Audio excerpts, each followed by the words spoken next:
Saturday, July 8th, 1944. Dearest Kitty, Mr. Brooks was in Beverwyck and managed to get hold of strawberries at the produce auction. They arrived here dusty and full of sand, but in large quantities, no less than 24 crates for the office and us. That very same evening we canned the first 6 jars and made 8 jars of jam. The next morning, Meep started making jam for the office. At 12:30, the outside door was locked. Crates were lugged into the kitchen, with Peter, Father, and Mr. Van Daan stumbling up the stairs. Anne got hot water from the water heater. Margaret went for the bucket. All hands on deck. With a funny feeling in my stomach, I entered the overcrowded office kitchen. Me, Beb, Mr. Clayman, Jan, Father, Peter, the annex contingent, and the supply corps all mixed up together, and that in the middle of the day. Curtains and windows open, loud voices, banging doors. I was trembling with excitement. I kept thinking, are we really in hiding? This must be how it feels when you can finally go out into the world again. The pan was full, so I dashed upstairs, where the rest of the family was hulling strawberries around the kitchen table. At least that's what they were supposed to be doing. But more was going into their mouths than into the buckets. They were bound to need another bucket soon. Peter went back downstairs, but then the doorbell rang twice. Leaving the bucket where it was, Peter raced upstairs and shut the bookcase behind him. We sat kicking our heels impatiently. The strawberries were waiting to be rinsed, but we stuck to the house rule. No running water when strangers are downstairs. They might hear the drains. Jan came up at 1 to tell us it had been the mailman. Peter hurried downstairs again. Ding-dong, the doorbell about face. I listened to hear if anyone was coming, standing first at the bookcase, then at the top of the stairs. Finally, Peter and I leaned over the banister, straining our ears like a couple of burglars to hear the sounds from downstairs. No familiar voices. Peter tiptoed halfway down the stairs and called out, "Beb!" Once more, Beb. His voice was drowned out by the racket in the kitchen, so he ran down to the kitchen, while I nervously kept watch from above. "Go upstairs at once, Peter. The accountant's here. You've got to leave." It was Mr. Kugler's voice. Sighing, Peter came upstairs and closed the bookcase. Mr. Kugler finally came up at 1:30. My gosh, the whole world's turned to strawberries. I had strawberries for breakfast, Jan's having them for lunch, Clayman's eating them as a snack, Meep's boiling them, Bab's hulling them, and I can smell them everywhere I go. I come upstairs to get away from all that red, and what do I see? People washing strawberries. The rest of the strawberries were canned. That evening, 2 jars came unsealed. Father quickly turned them into jam. The next morning, 2 more lids popped up, and that afternoon, 4 lids. Mr. Van Daan hadn't gotten the jars hot enough when he was sterilizing them, so Father ended up making jam every evening. We ate hot cereal with strawberries, buttermilk with strawberries, bread with strawberries, strawberries for dessert, strawberries with sugar, strawberries with sand. For 2 days there was nothing but strawberries, strawberries, strawberries. And then our supply was either exhausted or in jars, safely under lock and key. "Hey, Anne," Margaret called out one day. "Mrs. Van Hoven has let us have some peas. 20 pounds. "That's nice of her," I replied, and it certainly was, but it's so much work. Ugh. "On Saturday, you've got to shell peas," Mother announced at the table. And sure enough, this morning after breakfast, our biggest animal pan appeared on the table, filled to the brim with peas. If you think shelling peas is boring work, you ought to try removing the inner linings. I don't think many people realize that once you've pulled out the linings, the pods are soft, delicious, and rich in vitamins. But an even greater advantage is that you get nearly 3 times as much as when you eat just the peas. Stripping pods is a precise and meticulous job that might be suited to pedantic dentists or finicky spice experts, but is a horror for an impatient teenager like me. We started work at 9:30. I sat down at 10:30, got up again at 11, sat down again at 11:30. My ears were humming with the following refrain: snap the end, strip the pod, pull the string, pot in the pan, snap the end, strip the pod, pull the string, pot in the pan, etc. My eyes were swimming. Green, green, worm, string, rotten pod, green, green. To fight the boredom to have something to do, I chatted all morning, saying whatever came into my head and making everyone laugh. The monotony was killing me. Every string I pulled made me more certain that I never, ever want to be just a housewife. At 12, we finally ate breakfast, but from 12:30 to 1:15, we had to strip pots again. When I stopped, I felt a bit seasick, and so did the others. I napped until 4, still in the daze because of those wretched peas. Yours, Anne Frank. Saturday, July 15th, 1944. Dearest Kitty, we've received a book from the library with the challenging title, What Do You Think of the Modern Young Girl? I'd like to discuss this subject today. The writer criticizes today's youth from head to toe, though without dismissing them all as hopeless cases. On the contrary, she believes they have it within their power to build a bigger, better, and more beautiful world, but that they occupy themselves with superficial things, without giving a thought to the true beauty. In some passages, I had the strong feeling that the writer was directing her disapproval at me, which is why I finally want to bare my soul to you and defend myself against this attack. I have one outstanding character trait that must be obvious to anyone who's known me for any length of time. I have a great deal of self-knowledge. In everything I do, I can watch myself as if I were a stranger. I can stand across from the everyday Anne and, without being biased or making excuses, watch what she's doing, both the good and the bad. This self-awareness never leaves me, and every time I open my mouth, I think, you should have said that differently, or that's fine the way it is. I condemn myself in so many ways that I'm beginning to realize the truth of Father's adage. Every child has to raise itself. Parents can only advise their children or point them in the right direction. Ultimately, people shape their own characters. In addition, I face life with an extraordinary amount of courage. I feel so strong and capable of bearing burdens, so young and free. When I first realized this, I was glad, because it means I can more easily withstand the blows life has in store. But I've talked about these things so often. Now I'd like to turn to the chapter Father and Mother Don't Understand Me. My parents have always spoiled me rotten, treated me kindly, defended me against the Van Dans, and done all that parents can. And yet for the longest time I felt extremely lonely, left out, neglected, and misunderstood. Father did everything he could to curb my rebellious spirit, but it was no use. I've cured myself by holding my behavior up to the light and looking at what I was doing wrong. Why didn't Father support me in my struggle? Why did he fall short when he tried to offer me a helping hand? The answer is, he used the wrong methods. He always talked to me as if I were a child going through a difficult phase. It sounds crazy, since Father's the only one who's given me a sense of confidence and made me feel as if I'm a sensible person. But he overlooked one thing. He failed to see that this struggle to triumph over my difficulties was more important to me than anything else. I didn't want to hear about typical adolescent problems or other girls or you grow out of it. I didn't want to be treated the same as all the other girls, but as Anne in her own right. And Pim didn't understand that. Besides, I can't confide in anyone unless they tell me a lot about themselves, and because I know very little about him, I can't get on a more intimate footing. Pim always acts like the elderly father who once had the same fleeting impulses, but who can no longer relate to me as a friend, no matter how hard he tries. As a result, I've never shared my outlook on life or my long-pondered theories with anyone but my diary and, once in a while, Margaret. I've hid anything having to do with me from Father, never shared my ideals with him, deliberately alienated myself from him. I couldn't have done it any other way. I've let myself be guided entirely by my feelings. It was egotistical, but I've done what was best for my own peace of mind. I would lose that, plus the self-confidence I've worked so hard to achieve, if I were to be subjected to criticism halfway through the job.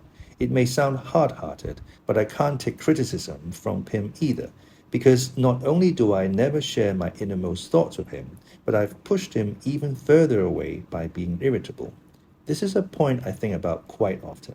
Why is it that Pim annoys me so much sometimes? I can hardly bear to have him tutor me, and his affection seems forced. I want to be left alone, and I'd rather he ignored me for a while until I'm more sure of myself when I'm talking to him. I'm still torn with guilt about the mean letter I wrote him when I was so upset. Oh, it's hard to be strong and brave in every way. Still, this hasn't been my greatest disappointment. No, I think about Peter much more than I do Father. I know very well that he was my conquest, and not the other way round. I created an image of him in my mind, pictured him as a quiet, sweet, sensitive boy badly in need of friendship and love. I needed to pour out my heart to a living person. I wanted a friend who would help me find my way again. I accomplished what I set out to do and drew him, slowly but surely, toward me. When I finally got him to be my friend, it automatically developed into an intimacy that, when I think about it now, seems outrageous. We talked about the most private things, but we haven't yet touched upon the things closest to my heart. I still can't make head or tail of Peter. Is he superficial, or is it shyness that holds him back, even with me? But putting all that aside, I made one mistake. I used intimacy to get closer to him, and in doing so, I ruled out other forms of friendship. He longs to be loved, and I can see he's beginning to like me more with each passing day. Our time together leaves him feeling satisfied, but just makes me want to start all over again. I never broached the subject I long to bring about into the open. I forced Peter, more than he realizes, to get close to me, and now he's holding on for dear life. I honestly don't see any effective way of shaking him off and getting him back on his own 2 feet. I soon realized he could never be a kindred spirit, but still tried to help him break out of his narrow world and expand his youthful horizons. Deep down, the young are lonelier than the old. I read this in a book somewhere and it's stuck in my mind. As far as I can tell, it's true. So if you're wondering whether it's harder for the adults here than for the children, the answer is no. It's certainly not. Older people have an opinion about everything and be sure of themselves and their actions. It's twice as hard for us young people to hold on to our opinions at a time when ideals are being shattered and destroyed, when the worst side of human nature predominates, when everyone has come to doubt truth, justice, and God. Anyone who claims that the older folks have a more difficult time in the annex doesn't realize that the problems have a far greater impact on us. We are much too young to deal with these problems, but they keep thrusting themselves on us until, finally, we are forced to think up a solution, though most of the time our solutions crumble when faced with the facts. It's difficult in times like these. Ideals, dreams, and cherished hopes rise within us, only to be crushed by grim reality. It's a wonder I haven't abandoned all my ideals. They seem so absurd and impractical, yet I cling to them because I still believe, in spite of everything, that people are truly good at heart. It's utterly impossible for me to build my life on a foundation of chaos, suffering, and death. I see the world being slowly transformed into a wilderness. I hear the approaching thunder that one day will destroy us too. I feel the suffering of millions. And yet, when I look up at the sky, I somehow feel that everything will change for the better, that this cruelty too shall end, that peace and tranquility will return once more. In the meantime, I must hold on to my ideals. Perhaps the day will come when I'll be able to realize them. Yours, Anne Frank. Friday, July 21st, 1944. Dearest Kitty, I'm finally getting optimistic. Now, at last, things are going well. They really are. Great news. An assassination attempt has been made on Hitler's life, and for once not by Jewish communists or English capitalists, but by a German general who's not only a count, but young as well. The Führer owes his life to divine providence. He escaped, fortunately, with only a few minor burns and scratches. A number of the officers and generals who were nearby were killed or wounded. The head of the conspiracy has been shot. This is the best proof we've had so far that many officers and generals are fed up with the war and would like to see Hitler sink into a bottomless pit so they can establish a military dictatorship, make peace with the Allies, rearm themselves, and, after a few decades, start a new war. Perhaps Providence is deliberately bidding its time getting rid of Hitler, since it's much easier and cheaper for the Allies to let the impeccable Germans kill each other off. It's less work for the Russians and the British, and it allows them to start rebuilding their own cities all that much sooner. But we haven't reached that point yet, and I'd hate to anticipate the glorious event. Still, you've probably noticed that I'm telling the truth, the whole truth, and nothing but the truth. For once, I'm not rattling on about high ideas. Furthermore, Hitler has been so kind as to announce to his loyal, devoted people that as of today, all military personnel are under orders of the Gestapo, and that any soldier who knows that one of his superiors was involved in this cowardly attempt on the Führer's life may shoot him on sight. A fine kettle of fish that will be. Little Johnny's feet are sore after a long march and his commanding officer bawls him out. Johnny grabs his rifle, shouts, You tried to kill the Fuhrer. Take that. One shot, and the snooty officer who dared to reprimand him passes into eternal life. Eventually, every time an officer sees a soldier or gives an order, he'll be practically wetting his pants because the soldiers have more say-so than he does. Were you able to follow that? Or have I been skipping from one subject to another again? I can't help it. The prospect of going back to school in October is making me too happy to be logical. Oh dear, didn't I just get through telling you I didn't want to anticipate events? Forgive me, Kitty. They don't call me a bundle of contradictions for nothing. Yours, Anne Frank. Tuesday, August 1st, 1944. Dearest Kitty, a bundle of contradictions was the end of my previous letter and is the beginning of this one. Can you please tell me exactly what a bundle of contradictions is? What does contradiction mean? Like so many words, it can be interpreted in two ways. A contradiction imposed from without and one imposed from within. The former means not accepting other people's opinions, always knowing best, having the last word. In short, all those unpleasant traits for which I'm known. The latter, for which I'm not known, is my own secret. As I've told you many times, I'm split in two. One side contains my exuberant cheerfulness, my flippancy, my joy in life, and above all, my ability to appreciate the lighter side of things. By that, I mean not finding anything wrong with flirtations, a kiss, an embrace, an off-color joke. This side of me is usually lying in wait to ambush the other one, which is much purer, deeper, and finer. No one knows Anne's better side, and that's why most people can't stand me. Oh, I can be an amusing clown for an afternoon, but after that everyone's had enough of me to last a month. Actually, I'm what a romantic movie is to a profound thinker, a mere diversion, a comic interlude, something that is soon forgotten. Not bad, but not particularly good either. I hate having to tell you this, but why shouldn't I admit it when I know it's true? My lighter, more superficial side will always steal the march of the deeper side and therefore always win. You can't imagine how often I've tried to push away this Anne, which is only half of what is known as Anne, to beat her down, hide her, but it doesn't work, and I know why. I'm afraid that people who know me as I usually am will discover I have another side, a better and finer side. I'm afraid they'll mock me, think I'm ridiculous and sentimental and not take me seriously.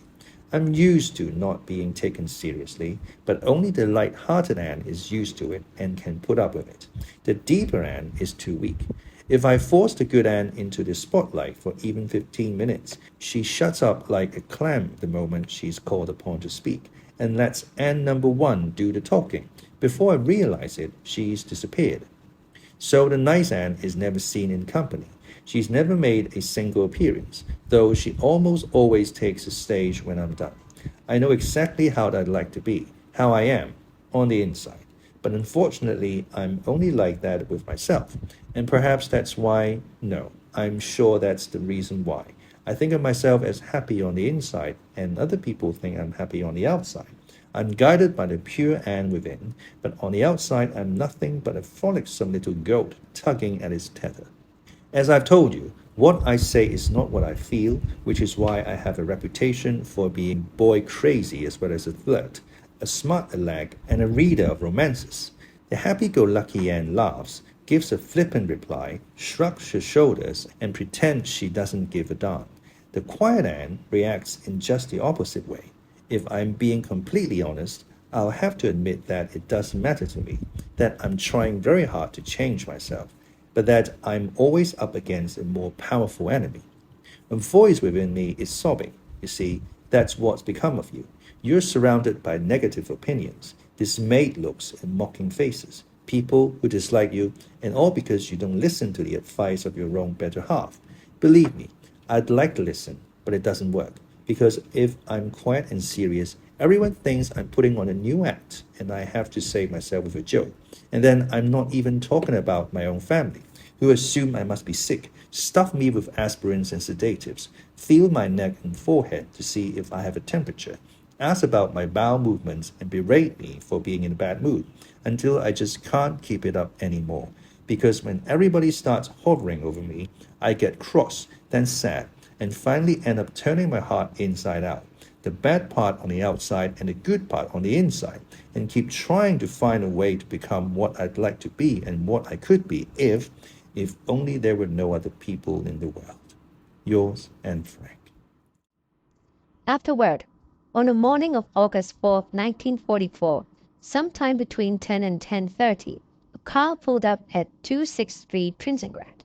Several figures emerged: an SS sergeant, Karl Joseph Silberbauer, in full uniform, and at least 3 Dutch members of the security police, armed but in civilian clothes. Someone must have tipped them off. They arrested the 8 people hiding in the annex, as well as 2 of their helpers, Victor Kubler and Johannes Klein, though not Miet Gies and Elizabeth Voskesjol, and took all the valuables and cash they could find in the annex. After the arrest, Kubler and Kleiman were taken to a prison in Amsterdam. On September 11, 1944, they were transferred, without benefit of a trial, to a camp in Amersfoort. Kleiman, because of his poor health, was released in September 18, 1944. He remained in Amsterdam until his death in 1959. Kubler managed to escape his imprisonment on March 28, 1945.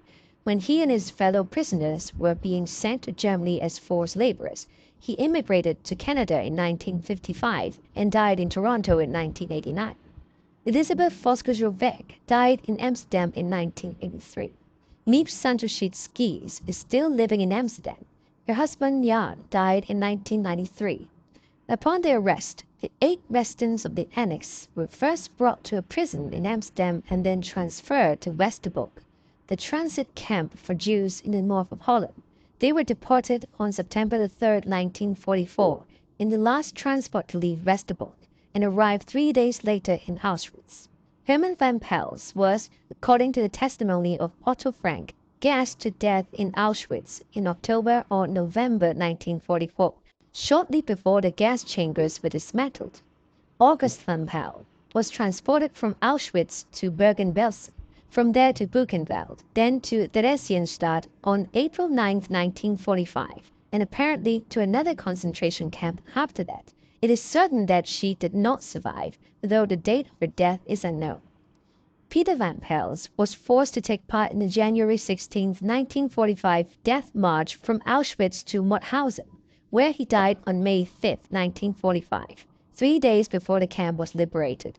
Fritz Pfeffer died on December 20, 1944, in the Neuengamme concentration camp, where he had been transferred from either Buchenwald or Sachsenhausen. Edith Frank died in Auschwitz-Birkenau on January 6, 1945, from hunger and exhaustion. Margaret and Anne Frank were transported from Auschwitz at the end of October and brought to Bergen-Belsen, a concentration camp near Hanover. The typhus epidemic that broke out in the winter of 1944 to 1945 as a result of the horrendous hygienic conditions killed thousands of prisoners, including Margaret, and a few days later, Anne. She must have died in late February or early March. The bodies of both girls were probably dumped in Bergen-Belsen's mass graves. The camp was liberated by British troops on April 12, 1945. Otto Frank was the only one of the 8 to survive the concentration camps. After Auschwitz was liberated by Russian troops, he was repatriated to Amsterdam by way of Odessa and Marseille. He arrived in Amsterdam on June 3, 1945, and stayed there until 1953, when he moved to Basel, where his sister and her family and later his brother lived. He married Elfriede Markowitz Geiringer, originally from Vienna, who had survived Auschwitz and lost a husband and son in Mauthausen. Until his death on August 19, 1980, Otto Frank continued to live in Beersfelden, outside Basel, where he devoted himself to sharing the message of his daughter's diary with people all over the world. About face. About face. Now, a turn made so as to face the opposite direction. Snooty. Snooty. Adjective, showing disapproval or contempt towards others, especially those considered to belong to a lower social class. Frolicsome. Frolicsome. Frolicsone. Adjective, lively and playful.